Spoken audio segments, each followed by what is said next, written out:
Assalamu alaikum everyone. Welcome back to my channel Islamic Reminder. I hope you all are good. आज हम इस video में देखेंगे मौलाना तारिक जमील साहब की biography. It mean Tariq Jameel साहब की birth date, birth place and वो किस खानदान से ताल्लुक़ रखते थे और उन्होंने इस्लाम कैसे कबूल किया, दीन के रास्ते पर उनका सफ़र कैसा रहा, क्या क्या बर्दाश्त करना पड़ा और उन्हें कौन से अवार्ड मिले, सोशल मीडिया पर वो कौन से प्लेटफॉर्म पर है. So let's get start. अऊज़ु बिल्लाहि मिनश शैतानिर रजीम. बिस्मिल्लाहिर्रहमानिर रहीम. मौलाना तारिक जमील साहब एक पाकिस्तानी आलिम दीन, मजहबी स्कॉलर, इस्लामिक राइटर और तबलीगी जमात के रुकान हैं, जिनकी कोशिशों से कई अदाकारों ने दीन इस्लाम कबूल किया, जिन्होंने हमेशा मोहब्बत की बात की, हमेशा मुसलमान की इताअत की बात की, फ़िरका वारिद से बचने की तलकीन की. मौलाना तारिक जमील 1 अक्टूबर 1953 में चन्नू, पंजाब, पाकिस्तान में पैदा हुए. मौलाना तारिक जमील साहू खानदान से ताल्लुक़ रखते थे, जो कि चौहान राजपूत की किस्म है. उन्होंने अपनी study central model school Lahore से हासिल की और गवर्नमेंट कॉलेज यूनिवर्सिटी लाहौर में भी वो अपनी स्टडी कर चुके हैं. गवर्नमेंट कॉलेज ऑफ यूनिवर्सिटी में प्री मेडिकल के बाद उन्होंने king Edward medical university Lahore में एडमिशन लिया, क्योंकि आपके वालिद आपको एक डॉक्टर बनाना चाहते थे. लेकिन यहाँ आके उनके दिल में मजहबी तालीम हासिल करने का ख्याल पैदा हो गया, जिसकी वजह से आपने MBBS किए बगैर ही किंग एडवर्ड कॉलेज को छोड़ दिया. इसकी वजह उनको दौरान तालीम तबलीगी जमात से मुतारुफ होना था, जिससे वो बहुत मुतासिर हुए थे. मौलाना साहिब फरमाते हैं कि एक रोज़ जब वो अपने हॉस्टल में सोए हुए थे तो अजीज़ुल्लाह नामी उनके दोस्त ने आकर उन्हें जगाया और अपने साथ चलने को कहा. ये जुमा मुबारक का दिन था, तो वो समझे जुमा के रोज़ कोई फिल्म रिलीज़ हुई होगी, तो शायद वो देखने के लिए अपने साथ लेकर जा रहे हैं. ये सुनने के बाद वो अपने दोस्त के साथ चल पड़े. तो रास्ते में उनके दोस्त ने उनसे कहा कि पहले हमने जुमा की नमाज अदा करनी है. इस पर मौलाना साहब समझे कि शायद सेकंड शो की बुकिंग होगी, इसलिए पहले जुमा पढ़ते हैं. फिर उन्होंने नीले गुंबद के मस्जिद में नमाज जुमा अदा की. इसके बाद आपके दोस्त ने कहा कि अब तबलीगी जमात के साथ जाना है.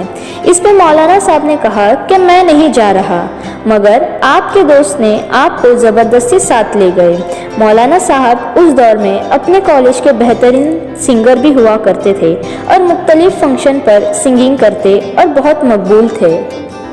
अपने दोस्त के साथ वो 3 दिन तबलीगी जमात के साथ रहे. मौलाना साहब इस तजुर्बे से बहुत मुतासिर हुए और उन्होंने सोचा कि अगर इस वक्त मैं मर जाऊं तो मैं कहाँ जाऊंगा, जन्नत में या दोज़ख में. इसी सोचे विचार में उन्होंने 3 दिन के बजाय 4 माह तबलीगी से मुंसलिक होने का फ़ैसला कर लिया. मौलाना साहब एक बड़ी ज़िम्मेदार फैमिली से बिलोंग करते थे.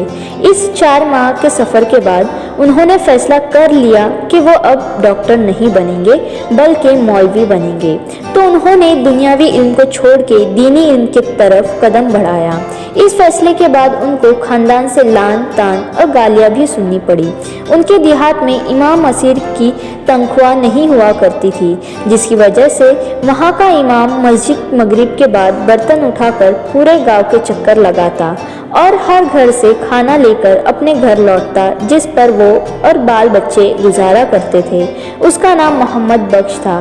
तो मौलाना साहब के ख़ानदान वाले उन्हें उन इमाम साहब की मिसाल देते कि तुम्हारा अंजाम तो ये है, ना ही तुम्हें कोई रिश्ता देगा और ना ही तुम्हारी कोई मुआशरे में इज्जत होगी.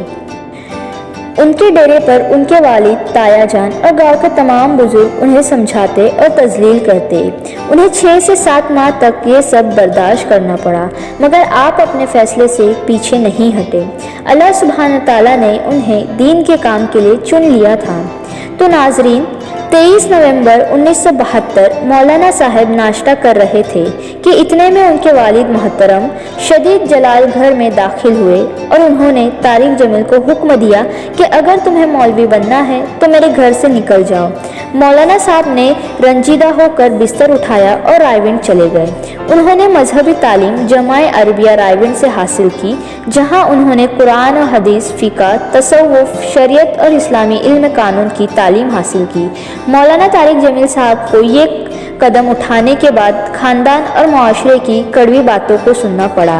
उन्हें इस बात की बिल्कुल भी परवाह नहीं थी, क्योंकि उनका दिल अल्लाह और उसके रसूल सल्लल्लाहु अलैहि वसल्लम के रास्ते पर मुआइल हो चुका था। वो अपने अंदाज़े बयान के बायस बहुत मशहूर है और अल्लाह के अहकामात और हज़रत मोहम्मद सल्लल्लाहु अलैहि वसल्लम के रास्ते और इंसानियत से मोहब्बत करने का दर्स देते हैं। मौलवी बनने की वजह से उन्हें कोई शादी के लिए रिश्ता नहीं देता था। एक मर्तबा जब मौलाना साहब खुतबा दे रहे थे तो एक औरत ने सरगोशी की कि ये मौलाना साहब की शादी हो चुकी है या नहीं, तो इत्तेफाक से उसके करीब मौलाना साहब की बहन बैठी हुई थी। उन्होंने जवाब दिया कि मौलाना साहब को कोई रिश्ता ही नहीं देता। फिर उसी औरत ने मौलाना साहब को अपना दामाद बनाने का फैसला किया और उनकी शादी हो गई।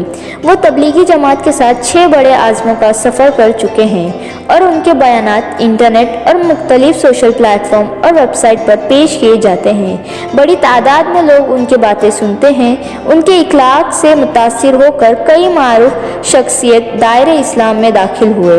वो फ़िरका वारिद के सख्त मुखालिफत करते हैं। 2020 में गवर्नमेंट ऑफ पाकिस्तान ने उनकी खिदमत का एहतराफ़ करते हुए उन्हें तमगाई हुस्न करदीगार पेश किया। इसके अलावा जॉर्डन के रॉयल आल बैत इंस्टीट्यूट फॉर इस्लामिक थॉट के द 500 मोस्ट इन्फ्लुएंशियल मुस्लिम में 2013 तक 2019 में भी वो शामिल है।